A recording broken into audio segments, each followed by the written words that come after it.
right, Pete, bye week always a chance for kind of self-reflection, self-scouting. How did you kind of spend the bye week in terms of just kind of self-scouting? Yeah, I think this as a staff we kind of got organized about making sure that we covered really all areas, whether we broke up some things with the run game, some things with the pass game, and just really did a deep dive into everything we're doing, see where we can be better, things that we might be doing good, different. Just it gives you a chance to look at it in a whole, and I think it was a good process for us. Got a lot of information and just spend some time just making sure that we improve in a lot of areas. How, in terms of like implementing that into the practice week, how do you think the players responded to it? Oh yeah, I think that we had a chance to meet with them when they came back and kind of go through the same things that we found and talk to them about some of the different things that we thought were where we could all be better, starting with the coaches and then some of the things that we're doing and what they're doing. Pete, kind of too often you get an opportunity to add a guy in midseason who probably has pretty familiar knowledge of this offense. Yeah.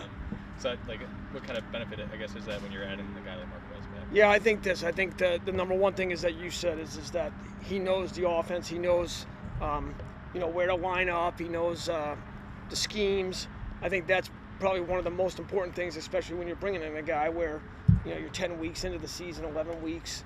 So to me, the strongest point is that he has the familiarity. And then again, you put him through a workout, make sure that he's in shape and all those things. But we're real comfortable having him back. And then going up against Ryan, obviously there's a lot of familiarity there with him too, but completely different cast of characters pretty much. So how much like y'all's defense does it? Well, I think that there's there's a lot of familiarity, but there's also his touch on it, his things that he wants to do. So there's obviously things that are different, and when you watch him, obviously you see a team that's playing with a ton of energy, effort, physical. They tackle well.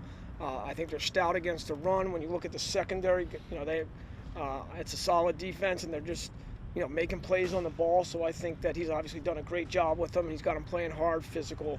And like you would expect with Ryan, and obviously clearly a big challenge for us. Are you guys almost, it seems like you guys have played a lot of teams after the Falcons have played it, so have you gotten a chance to really see a lot of them already this season before even the scouting process began this week? Well, I think that oftentimes when you're getting ready to play, maybe somebody that you're not paying attention necessarily to their defense. It might be their offense that's coming through for you to see against the defense you're preparing for. But again, it's obviously a team that's playing well. It's situational football. They're in the tops in the league in red zone, third down. So again, we got our work cut out for us. With AT, he's obviously a rookie getting into his first action week 9, week 10.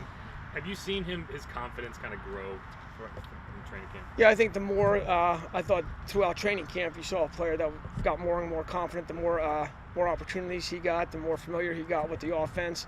But he's a guy that we have felt good about since the beginning, and it's nice to have him.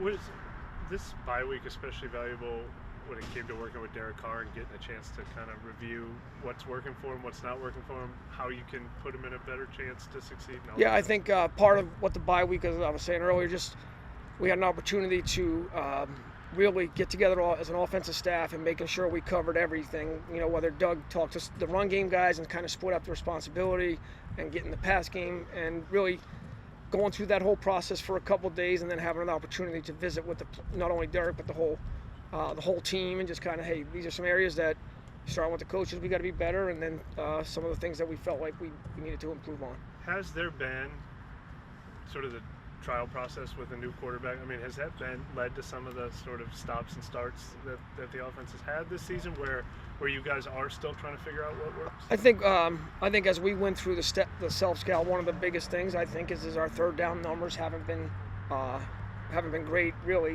at any time. Even some of the games where we came out 50%, when you look at them, there was we felt like we could have been, we should have been better. I think that's one of the main. And then when you have those opportunities to stay on the field, continue drives, I think everybody has more success. Did you find that some of the things that were working for the run game early in Minnesota before the score got out of hand?